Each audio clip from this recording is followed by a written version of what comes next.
Hey, you. Yeah, you the one overthinking how to talk to that amazing woman you see at the coffee shop, the gym, or literally anywhere oxygen exists. What if I told you flirting isn't rocket science, and you don't need a PhD in smooth talk to pull it off? In fact, it's way simpler than you think. Like, why did I even stress about this simple? Stick around and I'll spill the secrets without the cringe. Let's go. First off, delete every pickup line you've ever saved in your brain's notes app. Seriously, women aren't waiting for you to hit them with, "Did it hurt when you fell from heaven?" Unless you're auditioning for Cringe, the musical. Flirting starts with energy, not scripts. Think of it like this. If you walked into a room smiling like you just found a $20 bill on the sidewalk, people notice. That's the vibe. Be the guy who's chill, happy to be there, and not plotting world domination. Confidence isn't shouting, "Look at me." It's quietly knowing you're okay to look at. Imagine you're ordering coffee. You don't rehearse, "I'll take one latte, extra foam, please ma'am," in the mirror, right? You just ask. Same energy. Next time you see someone you like, say anything normal. "Hey, is that caramel macchiato worth the hype?" Boom, you're human, she's human, and the universe didn't explode. Progress. Here's a plot twist. Women want you to succeed. Shocking, right? But we sabotage ourselves by treating conversations like job interviews. So, where do you see yourself in 5 years? Do you have any weaknesses? Want to marry me? Relax. The secret sauce. Listen more than you talk.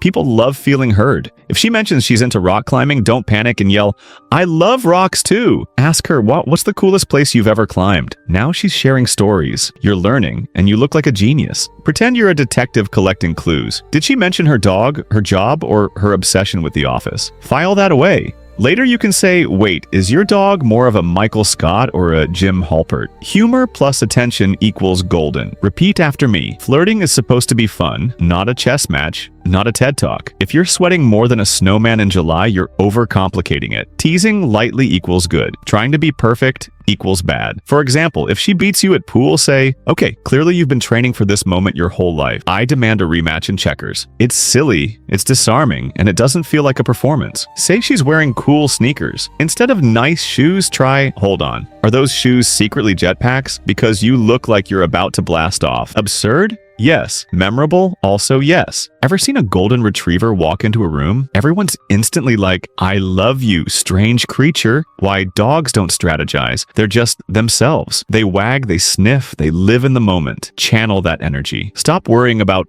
"What if I fail?" and start thinking, "What if this is fun?" Spoiler, it will be. My friend Dave once tried to impress a woman by accidentally spilling his drink to start a conversation. He tripped, soaked his shirt, and yelled, "Ta-da!" She laughed so hard she bought him a napkin. They've been married 6 years. Moral: imperfection is relatable. Disaster is memorable. Just don't set anything on fire. So there you go. Flirting isn't about grand gestures or Shakespearean sonnets. It's vibes, listening, and refusing to take yourself too seriously. Next time you're talking to someone amazing, take a breath, channel your inner golden retriever and let it flow. And if you still panic, just remember, worst case, you'll have a great story to tell. Now go forth, you chaotic flirt, and may your coffee shop interactions be ever in your favor. Drop a comment below if you've ever botched a flirt attempt spectacularly. We've all been there. And smash that like button if you're ready to stop overthinking and start smiling. Catch you next time.